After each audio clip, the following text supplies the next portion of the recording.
because there are only 13 days until Election Day, and a disturbing warning coming from a retired four-star General John Kelly. Kelly says he thinks if Donald Trump is elected, he will rule this country like a dictator. Kelly is the longest-serving chief of staff from the Trump administration. He adds that Trump fits the definition of a fascist. Joining us right now is political analyst and historian Rich Rubino. And Rich, first reactions to John Kelly's comments on the record and recorded. Yes, and of course, whether it's true or not, we don't know. But basically what John Kelly is saying is that Donald Trump wants to be a fascist dictator, that he admires Adolf Hitler, that he had said that essentially, why can't my generals be like Hitler's generals? And he talked about Adolf Hitler specifically saying that there were good things that he had done, one of them being that he had stimulated and improved the nation's economy of Germany. That's what John Kelly has said. There have been other members of the military who have said similar things in the past.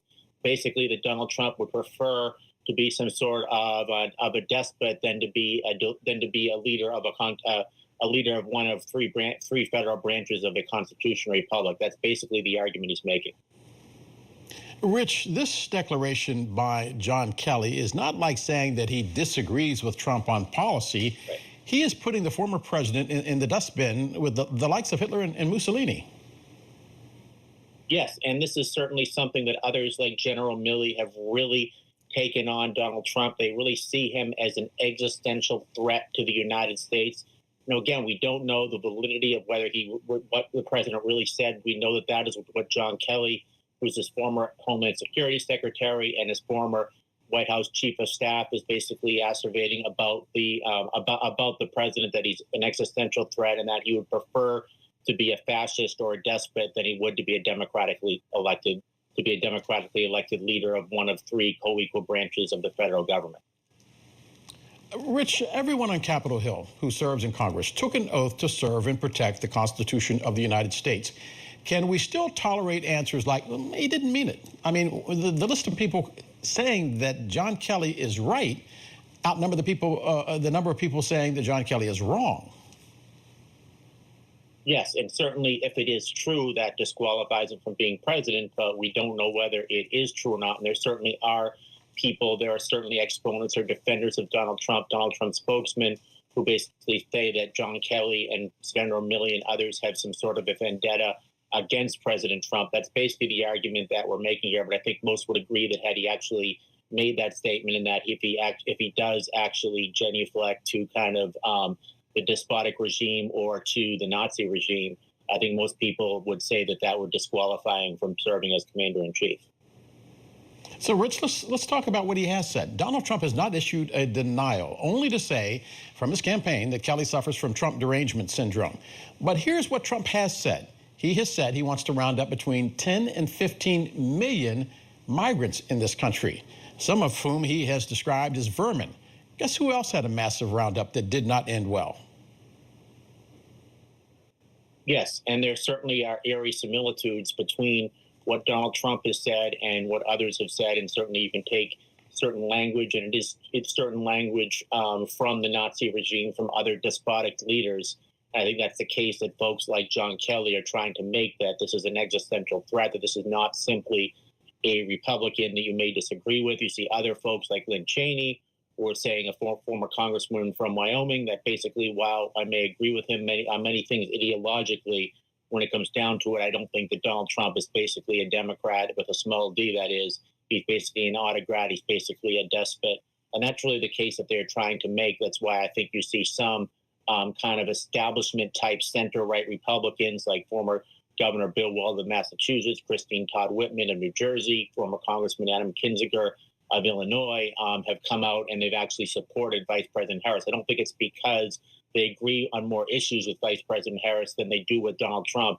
It's more or less because they view him as as a wannabe despot, and that's the biggest criticism, I think, and that's really where they think the peril is in supporting the Republican presidential nominee. Rich, as an investigative reporter in Washington, D.C., I did a story on what Washington knew about the Holocaust before we got to the slaughter of 6 million Jews. And it was fascinating because many of the headlines coming out of Washington, D.C., and also coming out of Miami and New York City, mirrored the type of comments that we're seeing right now about Hitler, where people were saying, well, he's not that bad. He's working on the economy. He's doing this. He's doing that. He's dealing with domestic problems. We don't like his techniques, but he's getting things done. Right. Where are we in this process right now, and how dangerous is the slippery slope that we may find ourselves in, not only as Americans, but also as journalists? Well, there are certainly many leaders, whether it be in Hungary, North Korea, Russia, for example, who certainly have some support within their own countries. Vladimir Putin is relatively popular, for example, in the country of Russia. Part of that, many Russians give him credit for economic stimulus. So there is that type of there are some people who view politics simply as kind of the kitchen table type issues that can get very dangerous when that person also wants to be some sort of a despotic leader.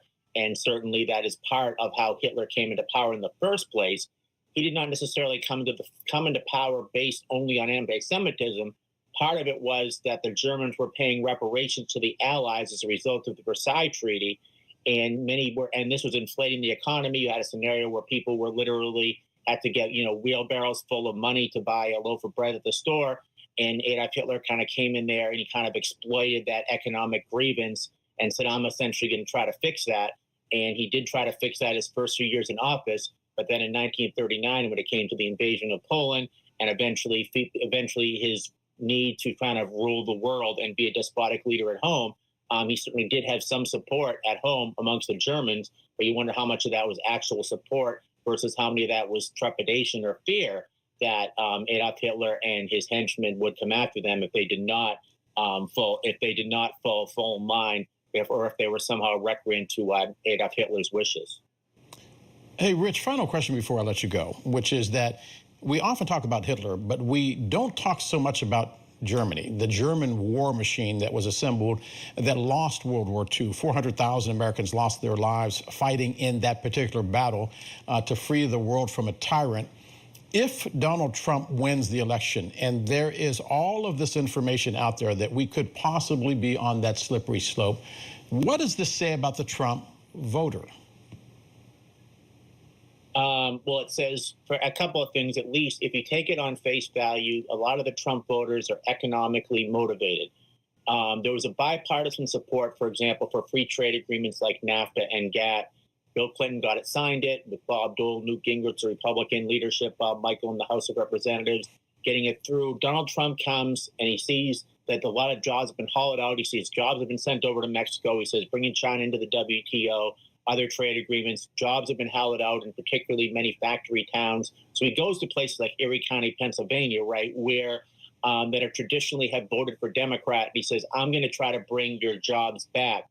I think there are a lot of voters. That's why he's not a traditional Republican with kind of libertarian, laissez-faire type policies. He's more of a populist. He's somebody that on economic issues sometimes can actually be left. And therefore, he brings in a lot of voters that will say, this is the only person that's going to bring back my job. I've been screwed by the Republicans. I've been screwed by the Democrats. This is somebody who's a non-politician. This is somebody who's a businessman. This is somebody who really is my tribune. This is really somebody who represents me, if you will. And that is what I think a lot of the Trump voter is. Now, there's also traditional Republicans who have simply voted for every Republican nominee who are going to vote for Donald Trump. Then there are low propensity voters who potentially maybe they like him because of his personality or because of the way that their friends are voting. But I think for the most part, it's the economic message, and it's the opposition to free trade, it's the populism, and it's also in some respects, at least rhetorically, it's this kind of opposition to the effects of big business's willingness to, for example, to take on big tech industry. Richard, that is a lot of what has brought in blue-collar voters to Donald Trump's fold. Rich, I hate to push back, but it almost sounds like you're describing the articles that I read about Nazi Germany in the late 1930s. Well, there might be some similarities there, but that is certainly, Hitler did not come to power only on anti-Semitism. He came to power on economic issues. Now, am I comparing Donald Trump to Adolf Hitler? No, but I'm there that perhaps that it's because of they've lost their jobs. Their jobs are going overseas. And Donald Trump, rather than coming in and saying something like, "Well, we're going to retrain you," or "Free trade is the way of the future. We're going to try to create more jobs through free trade," he comes to places. He comes to parts of rural America, and no, he says, "We're going to bring your jobs back because these elites have essentially taken your jobs away." And the interesting thing about free trade is that was always for every Republican nominee from Eisenhower in '52 to Romney in 2012. Every solitary one was very much a free trader. Donald Trump was the only one that was an economic nationalist. And as a result, he was able to bring some of these blue-collar voters, maybe that have voted for Democrats in the past, Reagan-type Democrats who voted for Clinton, voted for Obama. He was able to bring them into the fold while also keeping the regular Republican coalition. And a lot of them are holding their nose, kind of voting for him. Where he's losing, I think, is many suburban, kind of moderate-type Republican voters. That's where Christie Whitman and Bill Weld, those are the voters that they certainly appealed to when they were elected. He also said those 10 to 15 million migrants, those vermin, are stealing your jobs. Rich Rubino. Rich, thanks for being with us. Thank you so much. You got it.